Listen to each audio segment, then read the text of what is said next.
Sin in the Simi Valley. I'm Jason Horton. I'm Rebecca Lieb. And this is Ghost Town.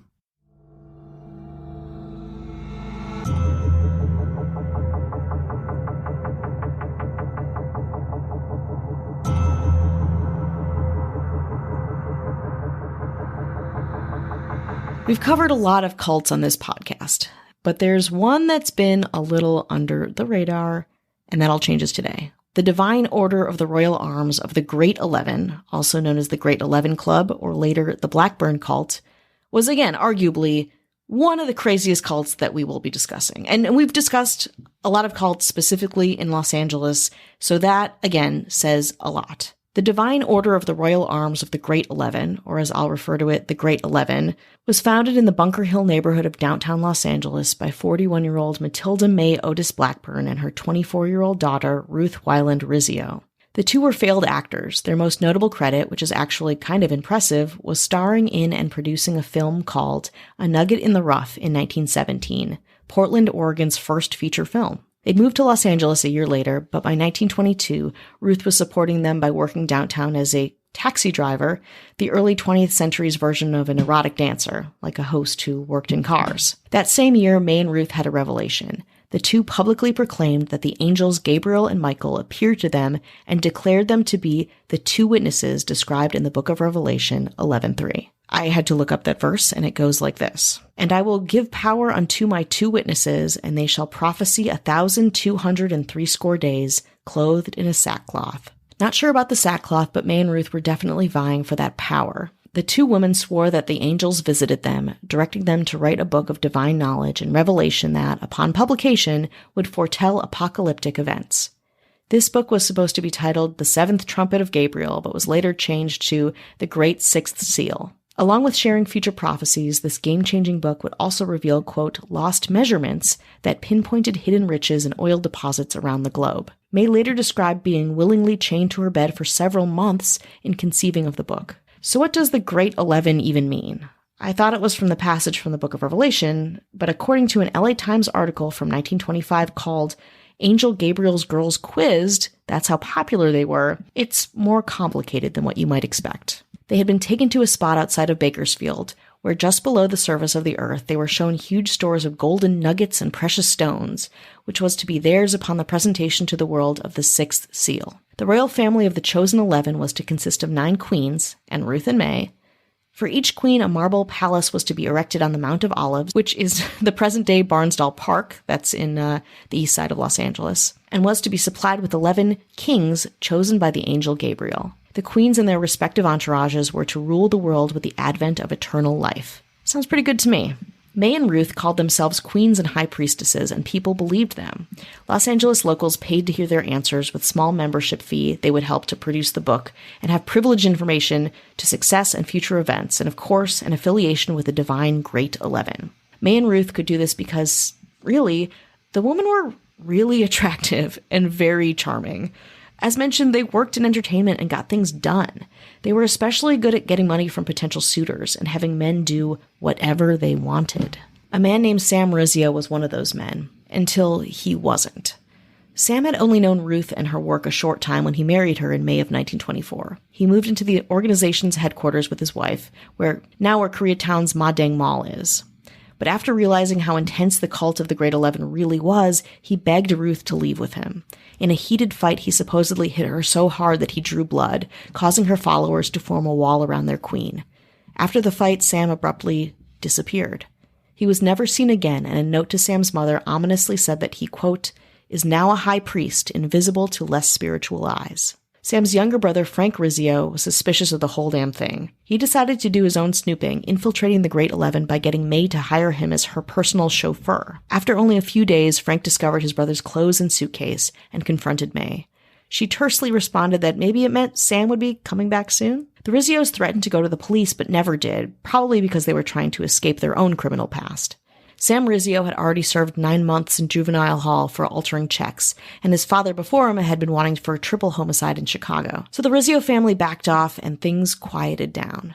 Ruth and May honed in on the book, which was mostly just religious ranting on paper. The irony of Ruth and May basing their whole religion on producing this monumental book is that they were both really, really bad writers. One of the few people who actually saw a draft of The Sixth Seal called it, quote, the most astounding, bewildering hodgepodge of biblical and mythological references, which is probably why its release was constantly delayed and then just never happened. Speaking of never happening, let's make something happen, like a break. Hi, hello, how are you? Hello. Happy New Year. Happy New Year. We're in it. Yeah, we're here. How are you feeling? Do you feel different? You're kicking off the new year with us, so what does that say? Good? It's like a hangover you didn't do anything to get. No, but all the negative aspects of it. Yeah. No fun. All negative. Best thing for a hangover, actually cures a lot of ailments. It'll be in my new book, is going to patreon.com/ghosttownpod. Early access, no ads, no chit chat, adding years onto your life. You don't need that. If you want to listen to all of our earlier episodes and you want to catch up, you'll save many, many minutes, and that'll add many, many years onto your life. Wow. What a New Year's resolution. Less ads, more life?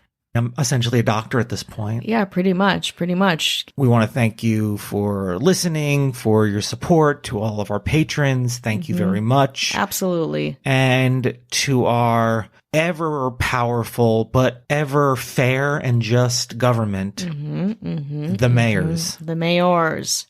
David Bull, Hello. James Harrington, Hi. Dara Rosenzweig, Good day. Ashley Matson, Hello to you too. and the governor that makes it look so easy, Effortless.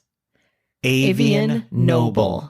So said, if you want early access, no chit chat, no ads, Yeah. patreon.com/ghosttownpod helps the show out. As low as $1 or $2. Come on. That's nothing compared to all the other New Year's resolutions that you're having planned. What are you going to buy with it? A loose cigarette? Oh, Lucy. Yeah, you're going to buy a Lucy? You're going to buy a loose cigarette? People that have hangovers do, right? I don't think so. I don't know. I always just tag the CIA on Twitter if I think anyone's doing something like that's good. smoking ciggies or whatever. Jason's not a cop. No, not a cop. Not a cop. Nope, Not a cop. Just a rocker. Just a full-time Totally. rocker. Totally, absolutely, as proven here. If you've got New Year's resolutions, just keep us in mind. We can improve your life. We think. Yeah, Don't listen to anything else we just said. but that. And that's it. Case closed. Listen, we're still in Los Angeles, and there's still a lot of crime and interesting things to be said and had. Just like story of these two very Badass babes? Yeah, I like hashtag boss babe, hashtag live love cult, whatever. Live, love, cult. Yeah, you know that one, right? I'm in it. I think I'm in it. Yeah, my sister has that hanging up above her Wow. wicker papasan chair. That's great. Yeah, these women really pioneered. Who run the world? Girls. Murderers. So let's get back to it. These two women, Ruth and May, were writing this book. While the prophesized Great 11 book was continually getting underway, over and over, going, news was coming forward about it. It kept getting pushed back. The release date was always changing. One Great 11 follower, whose name was Clifford Dabney, a goofy nephew of an oil magnate, turned over $50,000 in cash and assets to May Blackburn, worth approximately $750,000 in 2019. In return, he was promised to be among the first to see the Blackburns' book, with its lost measurements for more profit, of course, ahead of publication. Dabney also donated 164 acres of land in the Santa Susana area of Simi Valley in Ventura County so that May and Ruth could construct a commune to preach their truths and way of life. May Blackburn also married one of her followers, a handsome, much younger, mustachioed man named Ward Sitton Blackburn, hence Blackburn. The new couple instructed May's followers to build cabins on the Simi Valley property where they would take up residence and chill until Christ returned. It was called Harmony Hamlet by the press, and the first thing constructed on the property was a temple featuring an elaborate gilded throne that was reserved for Christ. Cult members residing at the property were told to leave their cars in the woods and walk up to the area, work at a nearby tomato packing house, and turn all their pay over to May and Ruth.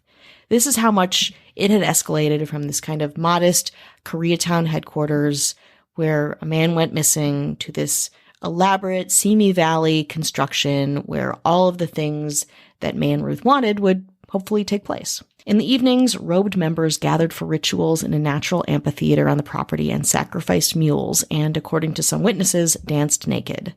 Whatever May and Ruth said went, no matter how insane.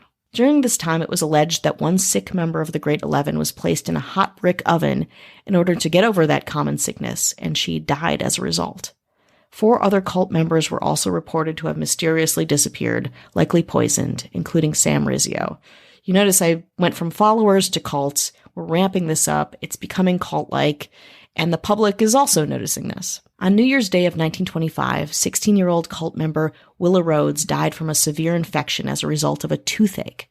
May assured her grieving parents, also in the Great 11, that the girl would be resurrected to life after 1,260 days had passed and the book was published. All they had to do was preserve her body for the event. So they did.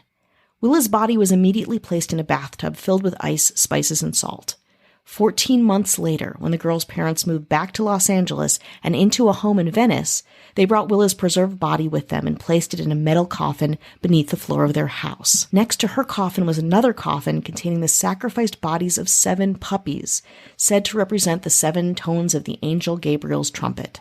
The rituals were amping up, and inexplicably, plans for a large refrigeration unit began in the commune. 1 year before her arrest, May traveled with 9 followers to Stovepipe Wells in Death Valley to perform a ceremony. Although no details are known, it is believed that she equated the wells with the, quote, bottomless pit in the Book of Revelation, and police later investigated rumors that Sam Rizzio's body was disposed of there, though nothing was found. In 1929, Dabney and other Blackburn followers lost patience for the completion of Blackburn's book, yeah, no shit, and her promised apocalyptic events. They filed charges of fraud and theft against May and Ruth for as much as $200,000, approximately $3 million today. As allegations also emerged of unreported deaths and disappearances, police expanded their interest, leading to the discovery of the mummified body of Willa Rhodes beneath her parents' Venice home.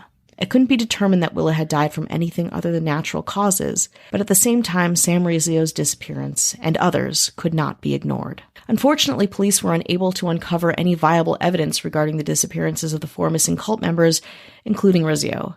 Prosecutors also could not substantiate the allegations of a cult member's death from being baked in an oven. Nevertheless, in 1930, Ruth and May were charged with grand theft. The charges against Ruth were dropped, but May was sentenced to a minimum of 8 years in 1930. She appealed, claiming the stories of Sam and Willa had been improperly admitted to frighten the jury and had nothing to do with whether she'd committed theft. A year later, a judge agreed with May and let her go.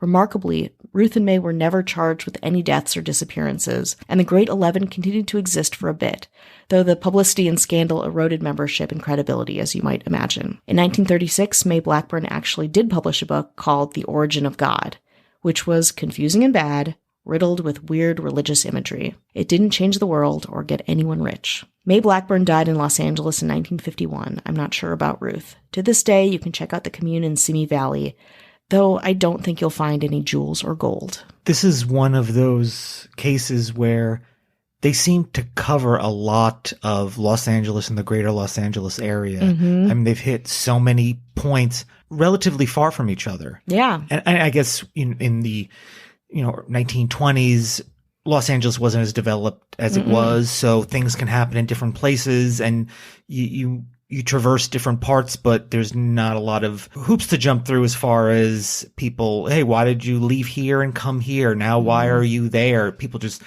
think, roamed a little more because it was still being developed. So you can, I don't know, maybe get away with a little bit more, but they seem to pretty much blanket the greater Los Angeles area, which I think is really interesting. Yeah. And think about LA at this time in the 20s. It was mostly farmland. You've got some metropolitan area downtown. Santa Monica Orange was groves kind of, and some exactly. Venice was still kind of a vacation destination. Simi Valley, like, forget it. Like, that was remote.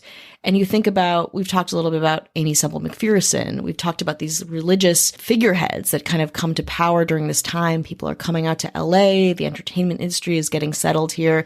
It's kind of a free-for-all out here. Little, Great Depressions. Yeah. Right around there, and people looking for answers. Absolutely vulnerable, for sure. So you think about what these women were able to accomplish in such a short period of time, and absolutely they are a product of their time and place. And it's strange because there's a couple books on this that are very good, but the information also kind of peters out. A lot of it is from early LA Times, word of mouth, how they could evade a lot of what would usually be published, or at least contemporarily be talked about nonstop, we don't have, which again is kind of why I think that maybe this hasn't been made into a docuseries or anything like that, because it's such good fodder for that. Living until 1951 is a relatively modern time. It would be interesting if somebody interviewed her, got information from her in the late 40s. Totally. Where you get that kind of maximum amount of information from somebody on what they think or what they do. And I guess if they're of the mind of like, I publish books as an authority on God, I guess it's probably only going to go in one direction, but that would be interesting. Yeah. And I think, God, I would love to hear more about this person. And I also, like, as a former tour guide, I was like, this would be an incredible tour to take people around this. So we'll see. I don't know. It'd be a fun LA. Would you take that LA tour? Let me check my schedule. Sure. I'm not doing anything ever.